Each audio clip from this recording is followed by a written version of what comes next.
70 years back, in Colorado, a farmer decapitated a chicken that astonishingly continued to live.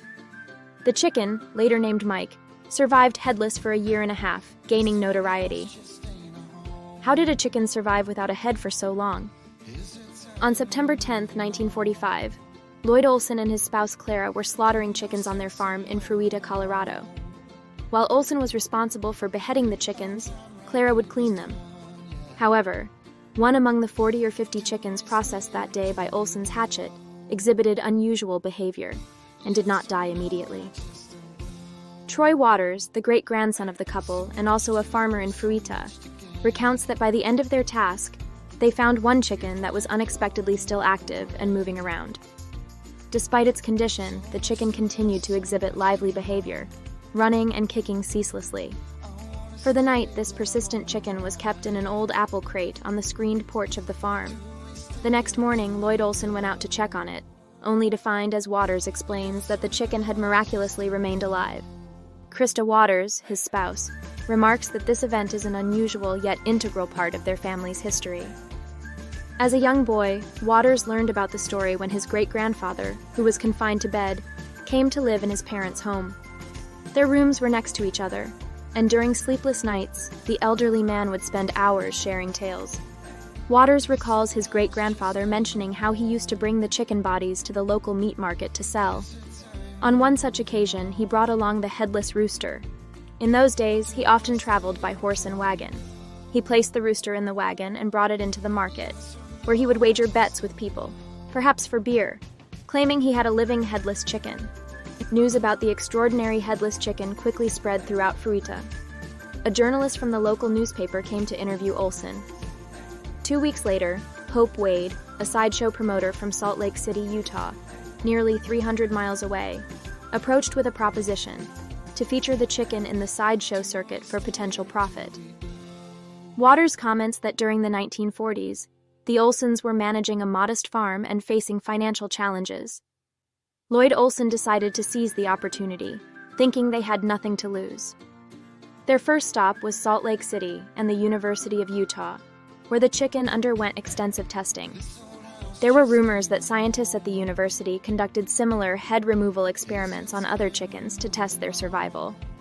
And it was during this time that Life magazine captured the story of Miracle Mike the Headless Chicken, a name given by Hope Wade.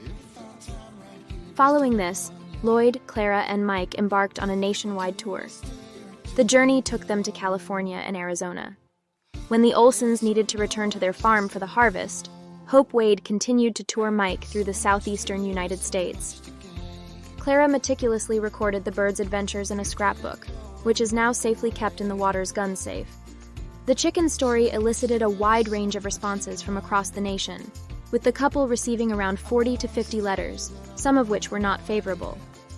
One letter likened the Olsens to Nazis, while another, from Alaska, humorously suggested trading a drumstick of Mike's for a wooden leg. Remarkably, some letters, simply addressed to the owners of the headless chicken in Colorado, still managed to reach the family's farm. Following their initial travels, the Olsens brought Mike to Phoenix, Arizona. It was there, in the spring of 1947, that Mike's extraordinary journey came to an end. That's where it died, in Phoenix, Waters recounts.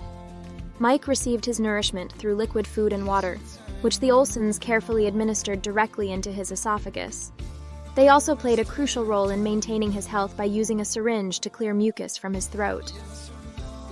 On the night of Mike's demise, the sound of the bird choking awoke the Olsens in their motel room. They soon realized they had left the essential syringe at the sideshow, and in the absence of a suitable substitute, Mike tragically suffocated. Waters shares that for many years, his great-grandfather claimed to have sold the chicken to someone in the sideshow business. Only a few years before his passing, he confessed to Waters that the chicken had actually died under his care. Waters believes he was reluctant to admit this mistake, akin to losing a valuable asset. As for what happened to Mike's body, Waters speculates that it was likely discarded in the desert somewhere between their location and Phoenix, possibly becoming food for coyotes. Despite being bred for consumption, Mike's extended lifespan is remarkable. Dr. Tom Smulders, a poultry expert at the Center for Behavior and Evolution at Newcastle University, is especially intrigued by Mike's ability to survive without bleeding to death. The fact that he continued to function without a head, however, seems less perplexing to Dr. Smulders. Losing a head for a human means almost complete loss of the brain, but it's a different scenario for chickens. Smulders points out the surprising fact that chickens have very little brain in the front part of their head. He notes that the brain is primarily located at the back of the skull, behind the eyes. According to reports, the hatchet strike that Mike endured resulted in the loss of his beak, face, eyes, and an ear. However, Smulders believes that as much as 80% of Mike's brain by mass, which governs crucial functions like heart rate, breathing, hunger, and digestion, remained intact.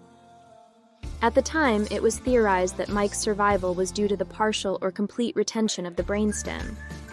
Since then, scientific understanding has evolved, revealing that what was once identified as the brainstem is actually a part of the main brain.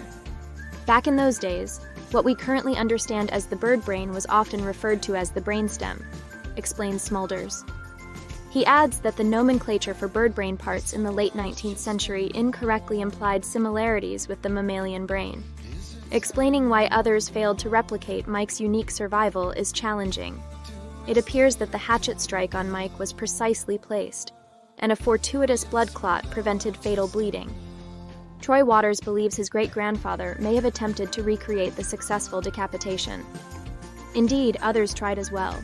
A local neighbor, who regularly purchased chickens at an auction in Grand Junction, Colorado, would visit Olsen with a six-pack of beer, hoping to coax out the secret technique. Waters recalls his great-grandfather humorously mentioning that these visits earned him free beer every other weekend, as the neighbor was convinced he had made a fortune from Mike. While many in Fruita believed the Olsens had become very wealthy, Waters clarifies this was an overstatement. He did earn some money from it, Waters acknowledges. With the earnings, Olsen bought a hay baler, 2 tractors, replacing his horse and mule, and, as a slightly extravagant purchase, a 1946 Chevrolet pickup truck. When Waters once asked Lloyd Olsen if he enjoyed the experience, he replied affirmatively. Olsen appreciated the opportunity to travel and see parts of the country he might never have seen otherwise. The income allowed him to upgrade his farming equipment. However, Olsen viewed it as a chapter in his past. He continued farming for the rest of his life, making a modest living from the land, Waters reflects.